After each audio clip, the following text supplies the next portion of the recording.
Hello everyone, আসসালামু আলাইকুম। কেমন আছো তোমরা সবাই? আশা করছি সবাই অনেক ভালো আছো। আজ আমি তোমাদের সাথে শেয়ার করব খুবই টেস্টি ও মুখরোচক চটপটির রেসিপি।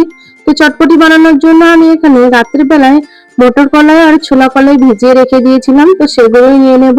প্রথমে নিয়ে দিলাম মটর কলাই, তারপর দিয়ে দেব ভেজানো ছোলা কলাই। আর ওখান থেকে আমি কিছু মটর কলাই আর ছোলা কলাই সেদ্ধ করে নিয়েছি। দেখো এইভাবে সেদ্ধ করে নিয়েছি, তারপর সেগুলোকেও দিয়ে দিলাম। আর এখানে যা যা সবজি দিব সেগুলো দেখিয়ে নিই।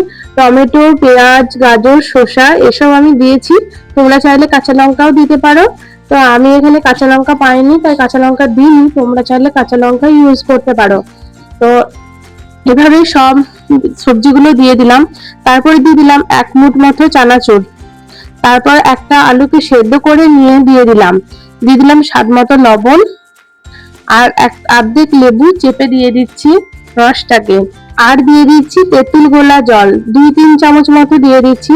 তারপর দিয়ে দিলাম ভাজা মশলা, তার মধ্যে আছে জিরে, ধনে আর শুকনো লঙ্কাকে ভেজে আমি দিয়ে দিলাম। দিয়ে খুব ভালো করে মিক্স করে নেব। এই মিক্স করার কাছেই কিন্তু আসল মজাটা থাকে চটপটির।